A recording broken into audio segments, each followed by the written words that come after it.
A wedding on my land, a tale of revenge and redemption. The morning sun filtered through the ancient oaks lining my driveway, casting dappled shadows on the porch of my family's century-old Victorian farmhouse. I, William Hayes, a 54-year-old architect, had returned to the quaint town of Fairhaven, Virginia, to restore this cherished heirloom after my mother, Margaret Hayes, passed away 8 months prior. The 5-acre estate, with its sprawling gardens once celebrated in Southern living, was my sanctuary, a place to honor her memory. But that peace was shattered the moment I found a cream-colored envelope tacked to my front door. It wasn't addressed to me. Instead, it announced the wedding of Emily Carter and Daniel Reed, set to take place in my backyard in 3 weeks. The embossed gold lettering screamed money, but the audacity of it boiled my blood. Who were these people, and why did they think they could commandeer my private property? My coffee went cold as I stood there, disbelief morphing into fury.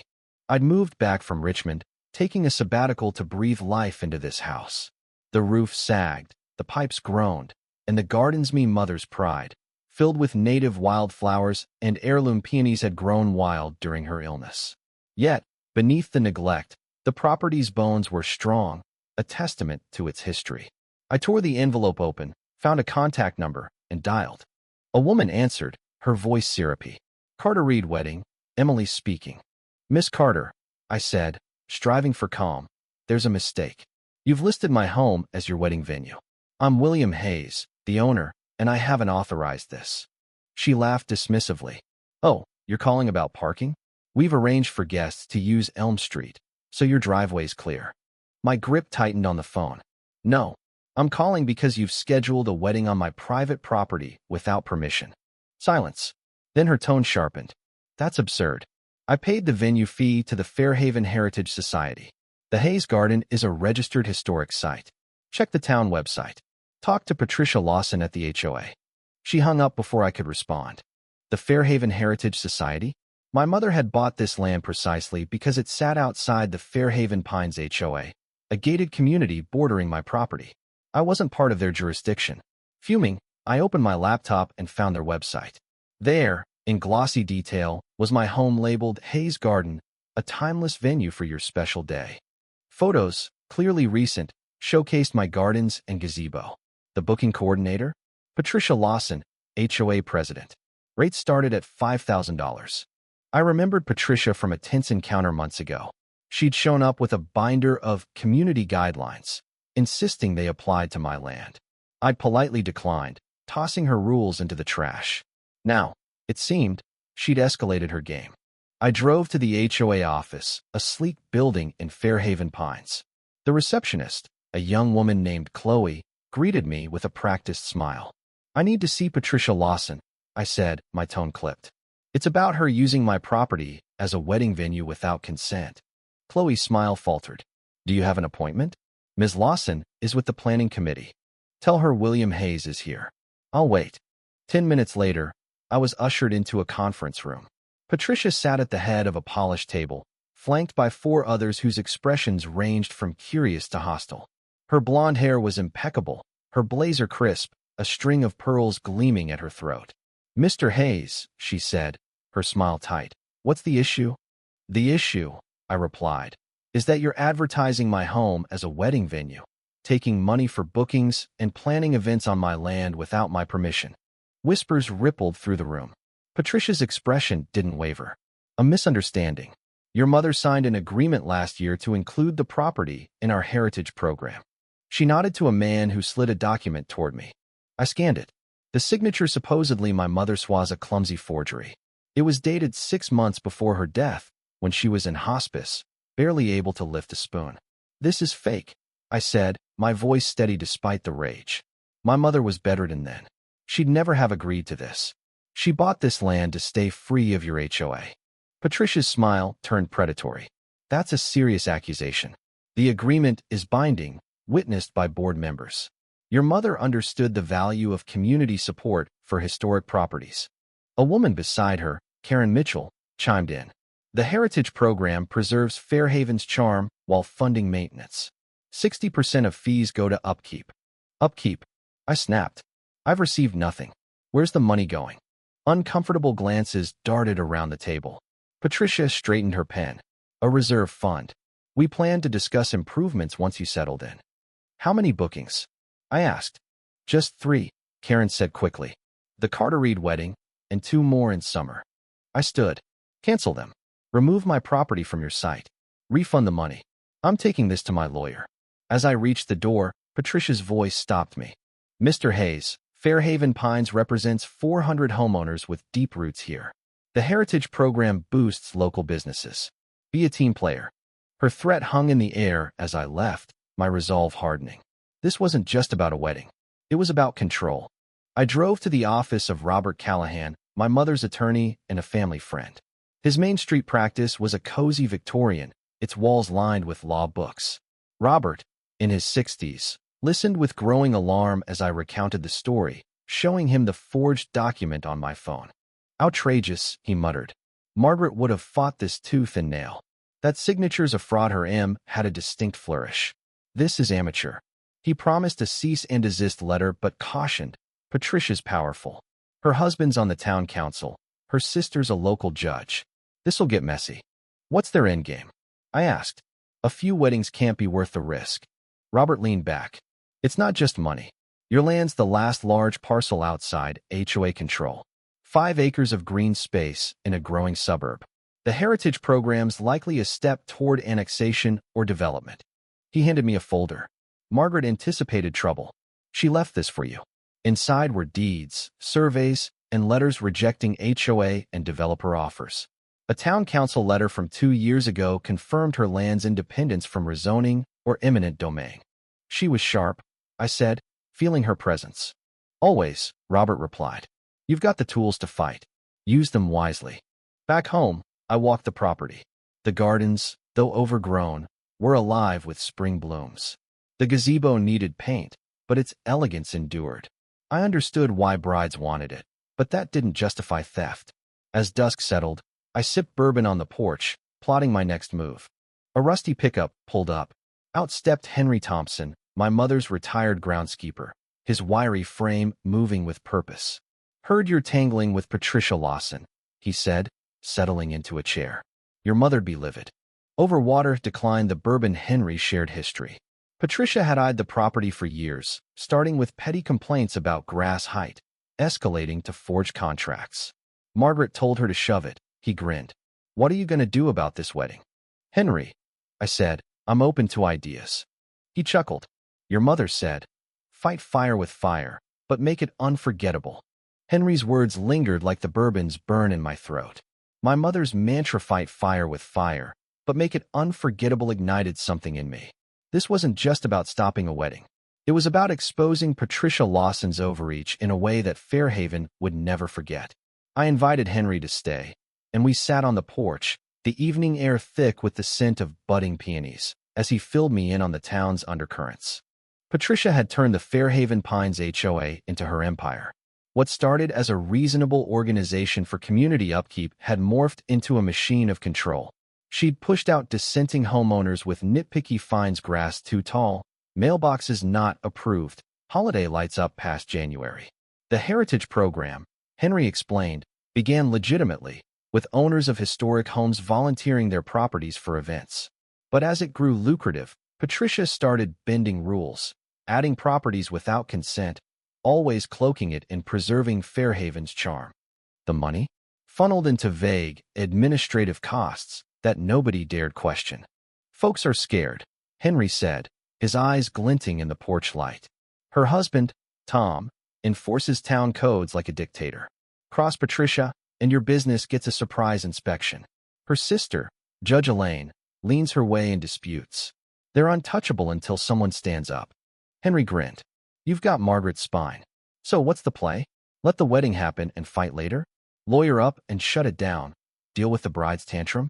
Or, his voice dropped, mischievous, do something so loud it shakes the whole town? I leaned forward. Option 3. Tell me more. Your mother loved a spectacle, he said. When a developer tried to lowball her for this land, she hosted a community picnic, invited the whole town, served lemonade, and had me mow "not for sale" into the lawn. The developer slunk away, humiliated. Make it big, William. Make it public. Show Patricia she picked the wrong fight. By the time Henry's truck rumbled off, my mind was racing. A cease and desist letter from Robert was a start, but it wouldn't stop Emily Carter's wedding in 2.5 weeks. Patricia's threat: be a team player or face the town's wrath, meant she'd fight dirty. I needed something bolder, something that would expose her scheme and protect my land for good. The next morning, Robert called. The HOA's attorney had responded to the cease and desist, acknowledging my ownership but insisting the heritage agreement was valid due to my mother's signature. They warned that canceling events would trigger lawsuits for breach of contract and damages. "It's a bluff," Robert said, "but they're banking on you backing down. What's your next step?" "Hold off on replying," I said. "I've got something in mindless legal, more theatrical." "Theatrical?" He chuckled. "Margaret would approve. Just don't break any laws." I spent the day researching. First, Emily Carter. Her social media painted her as a Fairhaven realtor, working for an agency tied to Fairhaven Pines property deals. Her fiancé, Daniel Reed, was a developer whose company built the HOA's newest phase. The pieces clicked. This wedding wasn't just a social event. It was a power play, cementing ties between families in Patricia's orbit. No wonder she was so invested. Next, I reached out to local businesses, steering clear of those cozy with the HOA. I called a portable toilet company, a pest control firm, and a demolition contractor, explaining my situation. To my surprise, they were eager to help. "Patricia's been strong-arming folks for years," the toilet company owner said. About time someone pushed back. By week's end, I had my plan locked in, a strategic demonstration, as my mother would have called it. I kept quiet, letting Patricia and her lawyer think I was cowed. The Saturday before the wedding, I was ready. At 7:30 a.m., just late enough to dodge Fairhaven's noise ordinance, but early enough to draw eyes, 3 trucks rolled up my driveway. The first, from Blue Ridge Porta Potties, unloaded 20 neon blue toilets in a tidy row across my front lawn. The second, from Shenandoah Pest Solutions, planted bright yellow "pest treatment in progress" signs around the property. The third, from Davis Demolition, hauled a compact bulldozer on a trailer, its engine growling. I'd warned my neighbors, most of whom lived outside the HOA, about the landscape renovations. Many were sympathetic, having chafed under Patricia's tactics. "Give her hell," one said, chuckling. As workers in neon vests swarmed my land, curtains twitched in Fairhaven Pines homes across the hedge. Onlookers gathered on the sidewalk, phones out, whispering. It took 45 minutes for Patricia's silver Lexus to screech into my driveway. She stormed out, sunglasses shoved into her highlighted hair, tennis skirt pristine despite no evidence she'd ever swung a racket. "What is this?" she demanded, waving at the chaos. I held a clipboard, checking off tasks with exaggerated calm. "Morning, Patricia. Just prepping for major renovations. New drainage, a koi pond, complete garden overhaul." I nodded at the bulldozer. "Starts Monday, bright and early." Her face cycled through shock, disbelief, and horror. "Monday? The Carter Reed wedding is Saturday." I feigned confusion. "Wedding? Oh, the one you booked without my permission?" "Yes, this might disrupt that." Terrible timing, but since I never agreed to host, I'm free to improve my property. The toilets are for the crew, by the way. They'll be here a month. Emily Carter's SUV pulled in next. She leapt out, phone in hand, eyes wide at the toilets and signs. "What's happening?" "I got calls from neighbors." Patricia spun to her, composure fraying. "Emily, darling, a misunderstanding with Mr. Hayes about the heritage program. We'll fix it." I stepped forward. "No misunderstanding. Patricia forged my mother's signature and sold access to my land. I'm sorry, Miss Carter, but you've been misled. The money you paid? Taken under pretenses." Emily's face crumpled. "You said everything was set. The new owner honored all bookings." Patricia's voice tightened. "It's a technicality. Mr. Hayes is being difficult." "Forgery isn't a technicality," I said, showing Emily the document on my phone. "This was supposedly signed when my mother was in hospice, barely conscious. The HOA's been pocketing your venue fees $8,000, right?" I never saw a dime. Emily paled. $8,000. The rentals, catering, and flowers all planned for this garden. Where am I supposed to go in a week?" Her voice rose, drawing workers' and onlookers' attention. Patricia grabbed her arm. "Let's discuss this privately." Emily yanked free, fury erupting. You promised the perfect venue. You showed me pictures, handled everything, and it's all a lie. Her shouts carried, neighbors leaning closer. 200 guests, Patricia. Some are flying from Texas. Your backyard.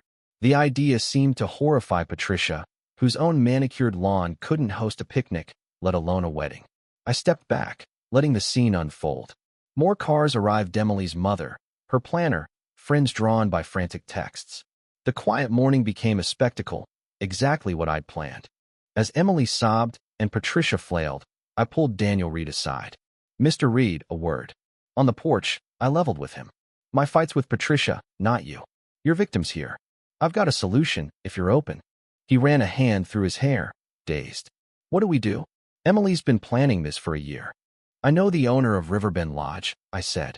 They had a cancellation for Saturday. A corporate event fell through. Their gardens and ballroom are available. Not identical, but stunning. They're offering a discount, given Patricia's stunt. He blinked. How'd you know this? I made calls, I said. I didn't want your wedding ruined over my dispute. Here's the manager's card. They're expecting you. Daniel studied me, then shook my hand. This is decent. Thank you. As he rejoined Emily, I caught Henry among the crowd, grinning like a kid at a fireworks show. He gave me a thumbs up. The plan was working. Patricia's authority was cracking in real time. By noon, Fairhaven's social media was ablaze. Photos of the toilets and signs went viral, captioned with the story. HOA president caught forging signatures, scamming brides. Other property owners chimed in, sharing tales of heritage program pressure. The HOA called an emergency meeting, and Patricia faced a grilling over the program's finances. I sipped coffee on my porch, watching the fallout. This wasn't just about my land anymore. It was about a town waking up to a bully's reign. The spectacle I'd orchestrated didn't just ripple through Fairhaven, it created a tidal wave. By early afternoon, the crowd outside my property had swelled, neighbors mingling with curious passers-by, their phones capturing every detail.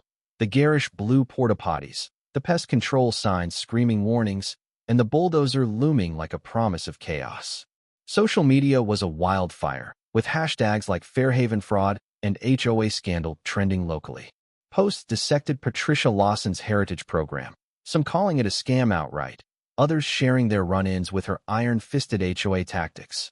I stood on my porch, watching the chaos unfold, a mix of satisfaction and unease settling in my gut. This was bigger than I'd planned, but it was exactly what I'd wanted. Patricia, cornered by Emily Carter's fury and the growing audience, tried to salvage her image. She darted between Emily, her mother, and the wedding planner, her voice a strained blend of authority and desperation. This is a private matter, she insisted, her pearls glinting as she gestured for people to disperse. But the crowd wasn't budging, and Emily's tirade only grew louder. You lied to me, Emily shouted, tears streaking her face. You took my money, promised me this perfect day, and now it's ruined. Where's my refund, Patricia? Where's the money? Her mother, a stern woman in a floral dress, joined in, demanding answers about the $8,000 venue fee. The wedding planner, clutching a tablet, looked ready to bolt. Patricia's composure was a crumbling facade. We'll find another venue, she said, her voice pitching higher. The HOA has resources. Resources? Emily snapped. You mean the money you've been skimming? This man, she pointed at me, says he never got a cent. Who's been pocketing it? The accusation hung in the air, and the crowd murmured, phones tilting to record. Patricia's eyes darted to me, a flash of venom in them, but I stayed silent, letting her squirm. My role was the spark, Emily was the flame. Daniel Reed, after our porch talk, had pulled Emily aside, whispering about Riverbend Lodge. Her sobs quieted, but her anger didn't. She turned back to Patricia. You're done here. I'm calling my lawyer, and you'd better have my money ready. With that, she stormed to her car, Daniel and her entourage trailing behind. Patricia rounded on me, her voice low but shaking. You think this little stunt wins you anything? You've embarrassed me. Yes, but you've also made enemies. Fairhaven Pines doesn't forget. I met her gaze, calm but unyielding. You made this public when you forged my mother's signature, Patricia.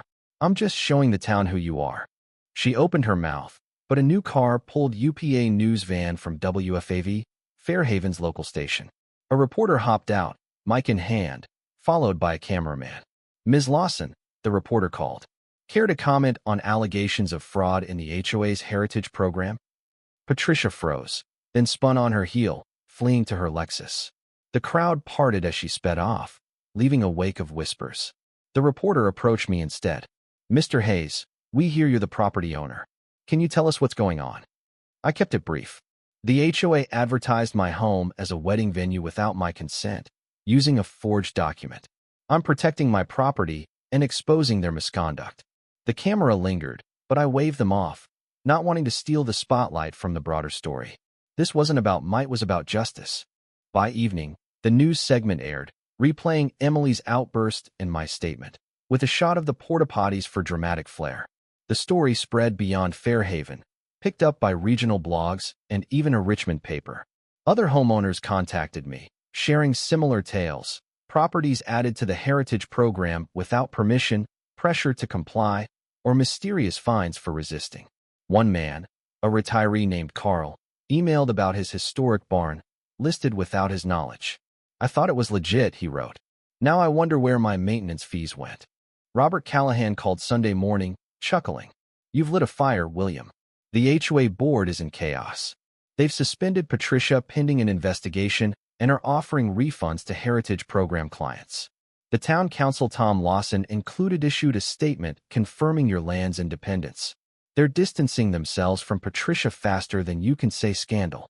What about the money? I asked. Emily's $8,000. The other booking sheared it go? That's the kicker, Robert said.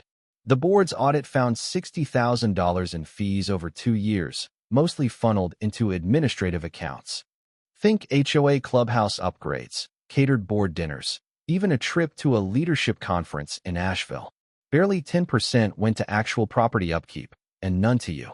I whistled. She was running a racket. And it's unraveling, Robert said. The board's scrambling to save face. Karen Mitchell and 2 others resigned last night. They're talking restructuring, transparency, the works. And Emily's wedding? I asked. Moved to Riverbend Lodge. The owners are thrilled with the publicity and threw in a free dessert bar. Sounds like they'll pull it off. I smiled, picturing my mother's nod of approval. She'd have loved the balance, hard justice for Patricia, compassion for Emily, and Daniel. You think Patricia's done? I asked. Not yet, Robert cautioned. She's got connections, and she's not one to slink away quietly. Watch her back. Monday, the porta-potties and pest signs vanished, though I kept the bulldozer a bit longer. I meant it about renovations and new drainage system, and peony beds were long overdue. Plus, it sent a message, my land, my rules. As the demolition crew mapped out the work, a gray sedan pulled up. Out stepped Karen Mitchell, looking less polished than at the HOA meeting, her eyes tired.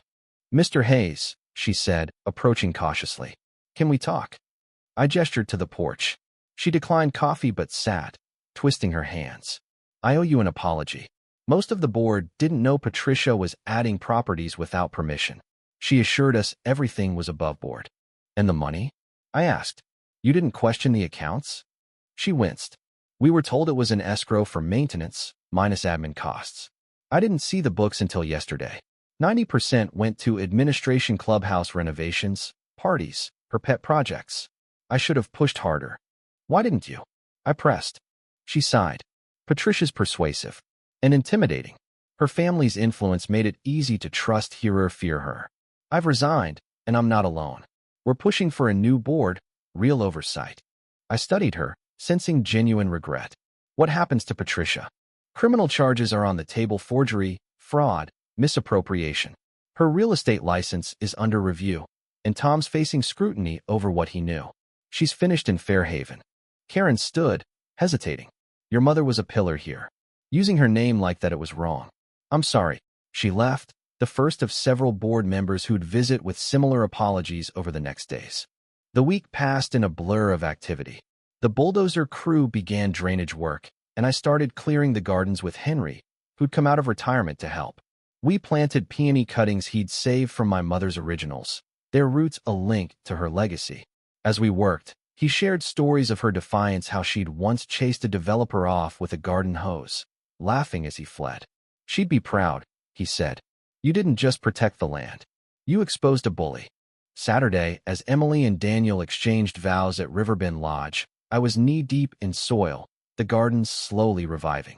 The news reported a smooth wedding, with guests raving about the lodge's charm. I felt a weight lifted, justice for my mother, redemption for the couple. But Patricia wasn't done. Tuesday, a letter arrived from her attorney, accusing me of defamation and emotional distress, demanding $50,000 to settle. Robert laughed when I showed him. She's grasping at straws. This won't hold up. She's got no case after the forgery. Want to countersue? I thought of my mother's words. Make it unforgettable. Not yet, I said. Let's see how the town handles her first. The community was shifting. The HOA's new board, led by a no-nonsense retiree named Ellen, announced reforms. Open financial records, voluntary heritage listings, and a hotline for complaints. Carl, the barn owner, joined the effort, pushing for audits of past programs. Fairhaven Pines residents, once cowed, began speaking out, sharing stories of Patricia's overreach at town meetings. Yet, I couldn't shake Robert's warning. Patricia's silence felt like the calm before a storm. She'd lost her throne, but her connections ran deep. Was she plotting revenge, or would the town's awakening be enough to keep her at bay? Patricia Lawson's letter, with its hollow threats of a defamation lawsuit, sat on my kitchen table like a challenge. I wasn't worried Robert Callahan had already dismissed it as a desperate ploy, but it reminded me that Patricia wasn't the type to go quietly. Her influence in Fairhaven, though battered, wasn't entirely broken. Her husband, Tom, still held a town council seat, and her sister, Judge Elaine, remained a wild card. As I sipped my morning coffee, the bulldozer rumbling outside as it carved out new drainage lines, I wondered what her next move would be. My mother's voice echoed in my mind. Make it unforgettable, William, but don't let your guard down. The gardens were coming alive under Henry Thompson's careful hands and my own. We'd cleared overgrown thickets, replanted peony beds, and started restoring the gazebo's latticework. Henry, wielding pruning shears like a surgeon, regaled me with more tales of my mother's defiance. Margaret once told a surveyor, sent by some big-shot developer, that if he didn't leave, she'd sick her bees on him. He chuckled. She didn't have bees, but he didn't know that. I laughed, brushing dirt from my hands. I'm starting to think I inherited her knack for trouble. You did, Henry said, eyes twinkling. And Fairhaven's better for it. The town was indeed changing. The HOA's new board, under Ellen's leadership, was moving fast to undo Patricia's damage. They'd refunded all heritage program fees, including Emily Carter's $8,000, and launched a public audit of past finances. Carl, the barn owner, had become a vocal advocate, rallying other homeowners to demand transparency. Town meetings, once sleepy affairs, buzzed with debate. Residents shared stories of Patricia's strong-arm tactics, fines for minor infractions, pressure to sell land, even threats of legal action for questioning her. The WFAV news segment had given them courage, and my porta-potty stunt had become a local legend, dubbed the Great Lawn Rebellion, on social media. But not everyone was cheering. A small but vocal group of Fairhaven Pines loyalists, tied to Patricia's social circle, grumbled about the upheaval. At a diner on Main Street, I overheard two women muttering about that Hayes man stirring up trouble and how the heritage program wasn't that bad. Their loyalty puzzled me until Henry explained. Patricia, through lavish parties, gave their businesses preferential treatment. They're not defending her, they mourning their perks. The backlash wasn't just talk. Wednesday, a town inspector showed up, clipboard in hand, citing an anonymous complaint about unpermitted construction on my property. I showed him the permits for the drainage and landscaping work, all filed weeks ago. He left, apologetic, but the message was clear. Someone, likely Patricia or her allies, was testing me. Robert confirmed my suspicions. Tom Lawson's been quiet, but he controls the inspection office. This smells like his doing. I tightened security, installing cameras around the property and locking the gates at night. The bulldozer crew, sensing the stakes, worked double time to finish the drainage system, their foreman joking. If that HOA lady shows up, we'll bury her in mulch. Their camaraderie kept my spirits high, but the tension was palpable. Patricia's lawsuit threat, the inspection, the whispers, it felt like a noose tightening. Friday brought a new twist. Emily and Daniel Reed sent a thank you note, delivered with a bottle of aged bourbon. "You saved our wedding and exposed the truth," their card read. Riverbend Lodge was magical, and the drama made it unforgettable. "Enjoy the Bourbon UV earned it." Enclosed was a photo of them in the lodge's gardens, beaming, surrounded by guests. I placed it on the mantel, a reminder that not every battle ended in bitterness. The gesture softened the week's edges, but Saturday morning shattered that calm. I woke to find my mailbox spray-painted with "Troublemaker" in red. The cameras caught a hooded figure, too vague to identify, but the timing screamed Patricia. I called Robert, who filed a vandalism report with the sheriff, a gruff but fair man named Ed. "We'll look into it," Ed said, "but Patricia's got friends in high places. Her sister's been calling in favors, delaying the fraud case." "Delaying?" I asked, frustration rising. "She can't stop it," Ed clarified. "The evidence-forged signature, misappropriated funds, ironclad. But Elaine's pulling strings to slow the process, maybe hoping for a plea deal." I thanked him and hung up, my resolve hardening. Patricia wasn't just fighting for her reputation, she was fighting for survival. Her real estate license was suspended, her HOA presidency gone, and whispers of criminal charges loomed. But she wasn't done swinging. That afternoon, I met Ellen at a coffee shop to discuss the HOA's reforms. She was a retired accountant, sharp and unafraid, with a no-nonsense demeanor that reminded me of my mother. "We've frozen all heritage accounts," she said, stirring her latte. "The audits uncovered more $75,000 total, most spent on Patricia's pet projects. We're cooperating with the DA, and they're building a case for felony fraud." "What about Tom?" I asked. "He's still on the council." Ellen's eyes narrowed. "He's claiming ignorance, but nobody buys it. He signed off on budget reports that hid the funds. The council's under pressure to suspend him. As for Elaine, she's recused herself from any cases tied to Patricia, but her influence lingers." I leaned back, processing. "And the vandalism? The inspection?" "Her last gasps," Ellen said. "She's losing allies fast. Keep pushing, William. You've got the town behind you." Her words bolstered me, but the vandalism gnawed at my peace. I doubled down on the gardens, pouring my energy into restoring my mother's legacy. Henry and I rebuilt stone paths, painted the gazebo, and ordered heirloom peonies from a nursery in Richmond. The work was grounding, a counterpoint to the town's drama. Neighbors stopped by, offering plants or stories about my mother's kindness. One, an elderly woman named Ruth, brought a cutting from a rose Margaret had given her decades ago. "She'd love what you're doing," Ruth said, her eyes misty. The following week, the DA filed charges against Patricia, forgery, fraud, and misappropriation of funds. The news hit Fairhaven like a thunderclap. WFAV ran a follow-up, interviewing Carl and other homeowners who'd been duped by the Heritage Program. The segment ended with a clip of my property, the gardens blooming under a golden sunset, captioned, "A legacy preserved."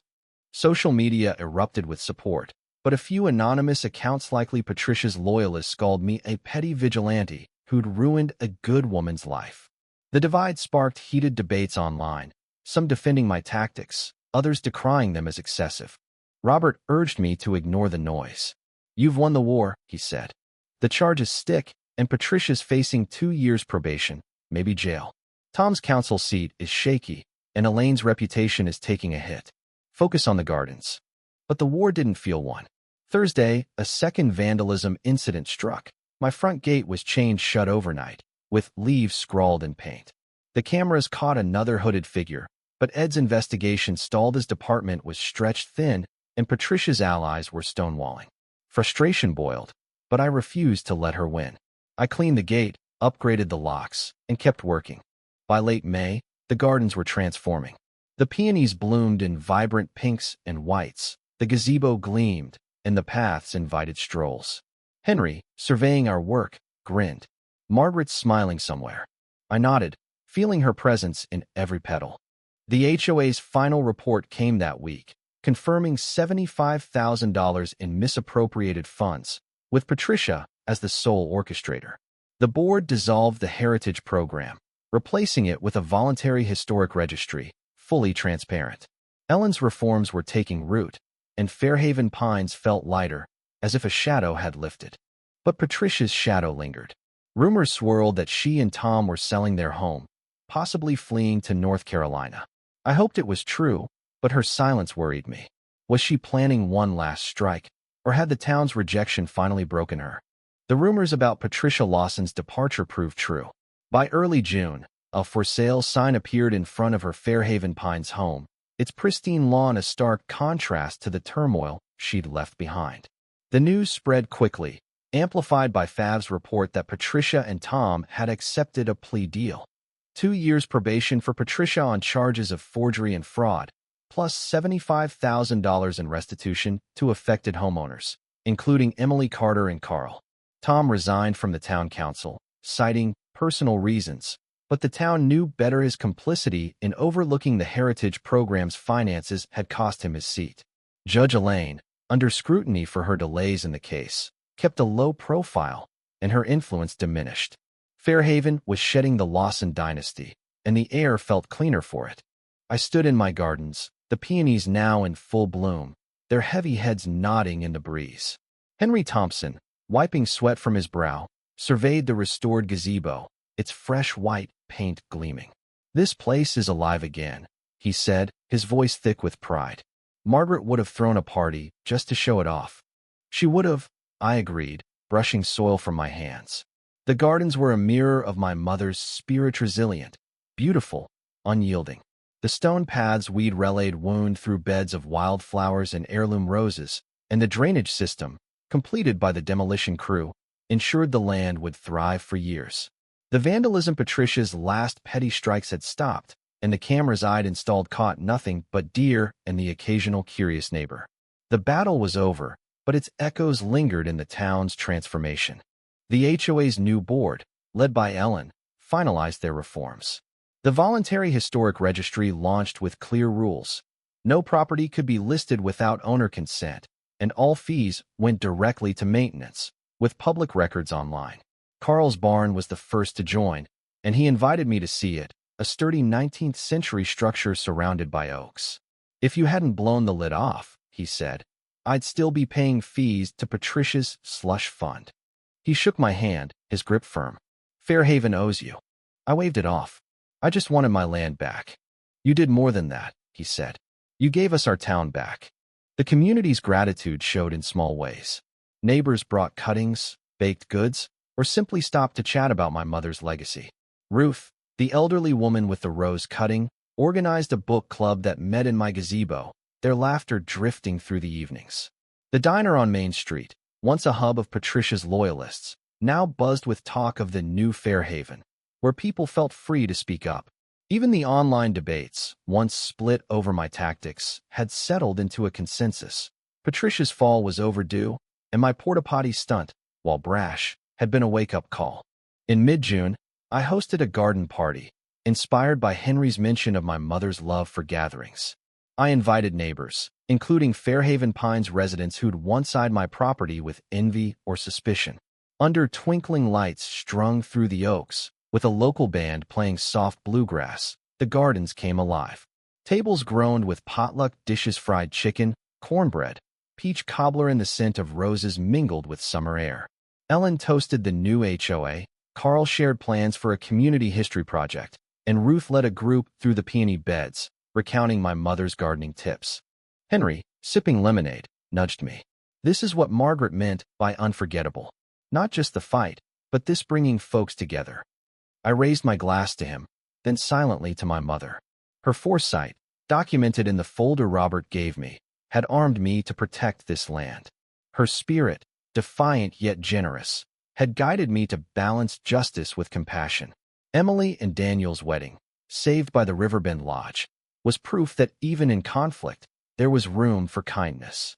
As the party wound down, a young couple approached, their faces shy but earnest. "Mr. Hayes," the woman said, "we're getting married next spring.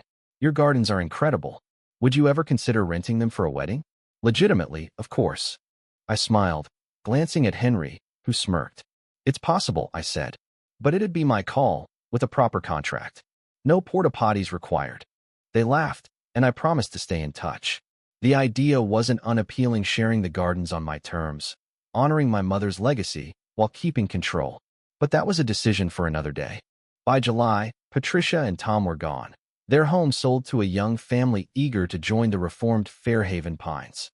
The DA confirmed Patricia's probation included community service, a humbling fall for a woman who'd once ruled the town. Tom's political career was over, and Elaine's judicial tenure faced a review board. The Lawson era had ended, and Fairhaven was rebuilding. The gardens reached their peak that summer, a riot of color and life. I completed the house renovation's new roof, updated plumbing, fresh paint, turning it into a home that blended history with comfort.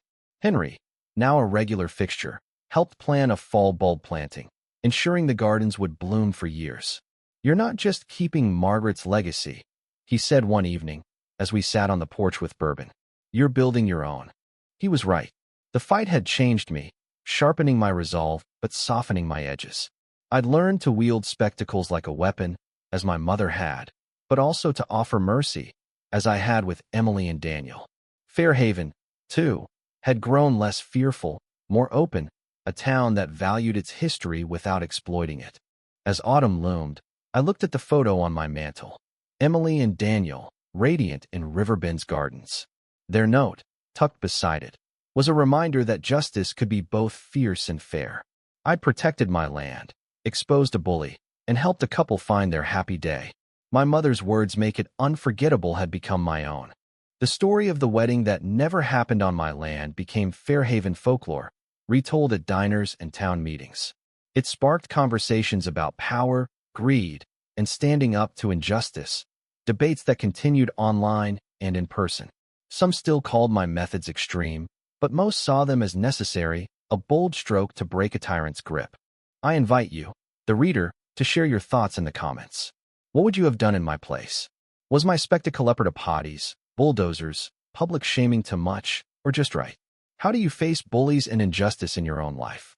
Do you fight with fire, like my mother, or seek quieter paths? Your voice matters. Join the conversation and let's explore what it means to stand up, to protect what's yours, and to build a community that thrives on truth.